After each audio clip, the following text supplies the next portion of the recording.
जय हिंद दोस्तों, welcome to inspiring mind. इस वाले वीडियो में हम पार्ट 5 ऑफ द कॉन्स्टिट्यूशन और पार्ट 6 ऑफ द कॉन्स्टिट्यूशन उनके बीच में डिफरेंस देखेंगे। तो पार्ट 5 जो है वो डील करता है द यूनियन से, और पार्ट 6 जो है वो द स्टेट से। सो पार्ट 6 का जो पहला चैप्टर है वो है जनरल चैप्टर 152 आर्टिकल में। चैप्टर 1 ऑफ द यूनियन है वो 52 से 78 में है, इसमें the executive of the union है। सिमिलरली आप देखोगे यहाँ पे द स्टेट्स में, जो पार्ट 6 में चैप्टर सेकंड है वो सिमिलर है इसके चैप्टर 1 के। ठीक है, तो इसमें क्या है 153 से 167। आप देखोगे इसमें जो प्रेसिडेंट और वाइस प्रेसिडेंट के जो आर्टिकल्स हैं 52 से 73, यहाँ गवर्नर के आर्टिकल 153 से 162। Council of minister of the union किसमें मेंशन है, आर्टिकल नंबर 74 से 75। और इसमें council of ministers of the states किसमें है, जो है 163 और 164 में। ये क्या है आपका अटॉर्नी जनरल ऑफ इंडिया किसमें है, आर्टिकल नंबर 76 में। वैसे ही advocate general for the state किसमें है, 165 में। फिर आप देखोगे 70 ये conduct of government business of the union किसमें है, 77 और 78 में। Conduct of government business of the state 166 और 167 में। फिर आप देखो चैप्टर सेकंड आता है, तो चैप्टर सेकंड जो है वो सिमिलर है चैप्टर थर्ड ऑफ पार्ट 6 का। ठीक है, तो इसमें चैप्टर सेकंड में द पार्लियामेंट कहाँ से कहाँ तक है, 79 आर्टिकल से लेकर 122 आर्टिकल तक। और इसमें द स्टेट लेजिस्लेचर जो है वो आर्टिकल नंबर 168 से 212 तक। इसमें जो पहला प्रोविजन है वो है जनरल प्रोविजन।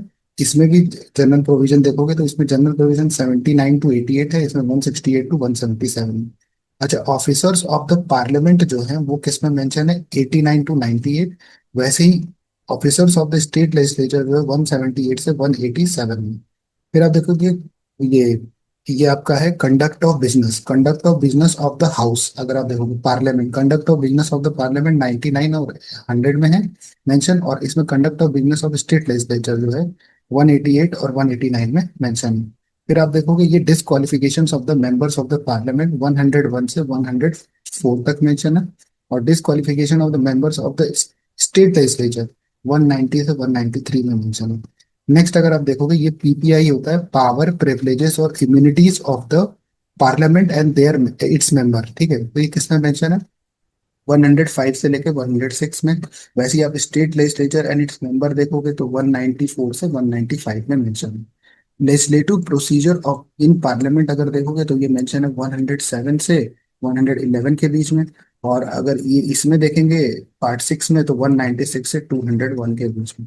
फिर प्रोसीजर इन एफएम, ये एफएम क्या है, financial matter. Procedure in financial matter किस कहाँ कौन कौन से आर्टिकल में है, ये 112 से 117 पार्ट 5 में, और 202 से लेके 207 इन पार्ट 6। फिर आप देखो जर्नल प्रोसीजर जर्नली जो है वो मेंशन है पार्ट 5 में 118 से 122 तक, और पार्ट 6 में 208 से लेके 212 तक। और ये एलपी क्या है, legislative powers of the president जो है चैप्टर 3 में आता है, यूनियन पार्ट 5 में, और आर्टिकल नंबर 123 में। सिमिलरली अगर गवर्नर का देखोगे legislative powers of the governor वो आता है चैप्टर 4 में, आर्टिकल 213 में।